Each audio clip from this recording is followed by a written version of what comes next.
peserta Kongres di Aspek Indonesia pada pagi hari ini. Selamat pagi, salam sejahtera bagi kita semua. Assalamualaikum warahmatullahi wabarakatuh.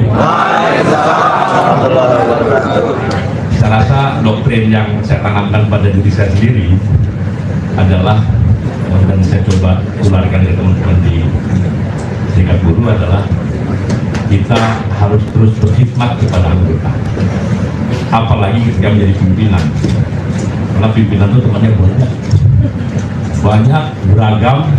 Yang tadi Bu Mila bilang, Presiden kita bilang bisa tergoda karena temannya banyak, dan kita bukan berarti harus judes, tidak senyum dan sebagainya. Kita tetap harus fleksibel, tapi tidak fleksibel banget gitu ya, sehingga mengorbankan kekhidmatan kita pada perjuangan untuk kesejahteraan anggota. Kira-kira itulah yang saya menanamkan pada diri saya, dan mudah-mudahan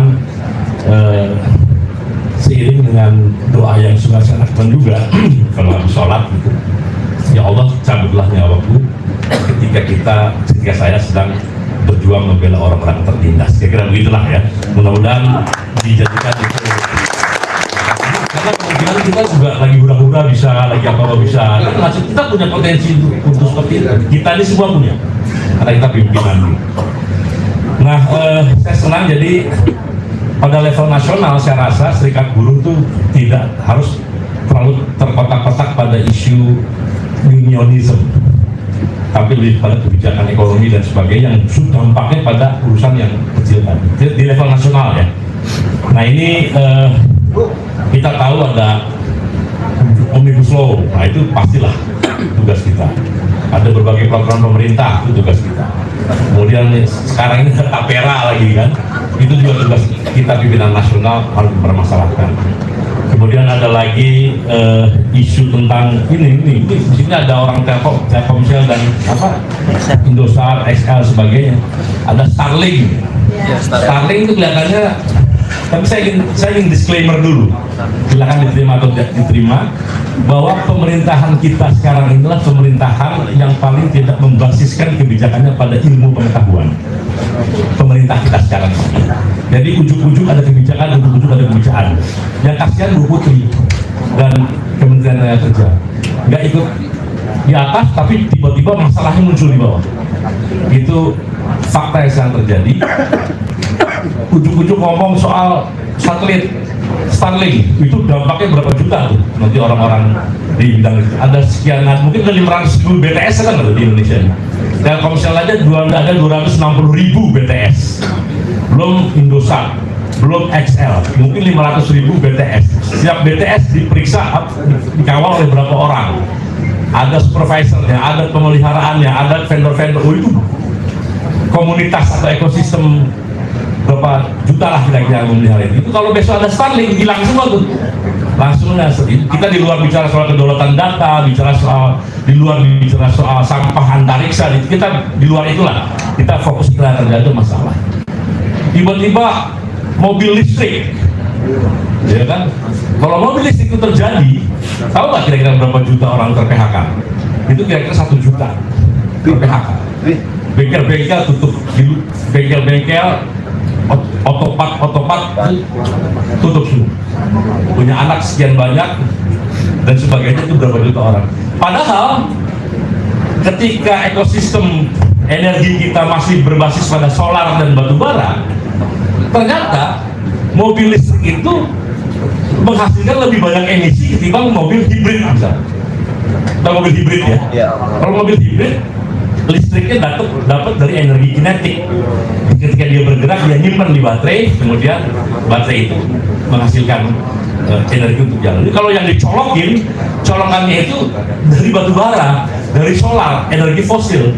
Jadi niatnya mau mengurangi emisi karbon, faktanya justru untuk kita, kecuali sumber listrik kita semuanya solar cell, kecuali sumber listrik kita adalah dari angin, dari ombak dan sebagainya, itu baru kita bicara lingkungan, karena sumbernya bukan dari sumber. Nah, jadi kira-kira seperti itu yang kita harus ikut campur gitu loh dalam kebijakan seperti itu. Jadi jangan gara-gara 1-2 orang ngomong, oh mobil listrik ini, tiba-tiba dampaknya luar biasa. Terakhir apa? Asuransi apa kendaraan, ya kan, asuransi semua. Bapak ibu punya mobil, punya motor, ya nanti besok dipajakin, diasuransikan, harus wajib, dan itu tidak ada best practice-nya. Party liability, istilahnya gitu. Kalau kita pakai mobil, ngantuk nabrak pagar itu siapa yang ganti? Gitu. Ngantuk terempet mobil orang itu siapa yang ganti? Karena itu kita perlu mengasuransikan mobil atau kendaraan. Kebijakan Sontoloyo ini, Pak. Saya hitung dari 163 juta kendaraan bermotor, mobil 26 juta, motor 140-an juta, itu kira-kira ada 40 triliun uang yang akan terkumpul setiap tahun. Tahun 2023 ada jumlah kecelakaan 116.000 kecelakaan. Ya. Jadi motor kecelakaan, mobil kecelakaan. Katakan setiap kecelakaan menghasilkan party liability 10 juta. Jadi bapak naik motor naik kecelakaan, tabrak pagar, ganti pagarnya 10 juta. Saya anggap 10 juta ganti pagar. Dikali 116.000, 1,1 triliun, Bu Putri. Uang yang terkumpul 40 triliun. Nggak ganti 1 triliun itu kalau 10 juta. Ini memang tujuannya aneh. Akhirnya daya beli kita kesedot, pertumbuhan ekonomi. Nah, mudah-mudahan dalam forum-forum seperti ini kita nanti bersama-sama memberikan kebijakan bagi pemerintahan baru. Kalau pemerintahan yang kemarin sudah tahu kan. Dan alhamdulillah sebetulnya mereka membuka diri. Yang mereka membuka diri, saya tahu kita diminta untuk memberikan masukan tentang sustainability, isu-isu perburuhan dan kesejahteraan. Jadi Bu Mira dan teman-teman barangkali resolusi-resolusi dari ini kita bisa dudukan bersama, kita kasih aja sama-sama. Kita kan biasa bersama, kita kasih nih keinginan kaum buruh Indonesia. Ya kira seperti itulah. Mudah-mudahan pada kongres ini menghasilkan kepemimpinan yang lebih solid, lebih kuat. Tidak ada yang aneh-aneh tadi, dan aspek tidak pecah. Hanya gompel dikit, kalau gompel mah ditambel aja dikit lah, itu biasa. Jadi ya, jangan sampai gompel dibilang pecah gitu, enggak. Aspek Indonesia tidak pecah. Gompel dikit pacar itu. Gompel ya memang harus dibuang, ya sudah dibuang aja. Cari yang baru lagi yang gompel tadi. Jadi tetap kompak, bersatu, berjuang, sejahtera. Aspek Indonesia bersatu, berjuang, sejahtera. Aspek Indonesia bersatu, berjuang, sejahtera. Hidup buruh. Terima kasih. Assalamualaikum warahmatullahi wabarakatuh. Waalaikumsalam.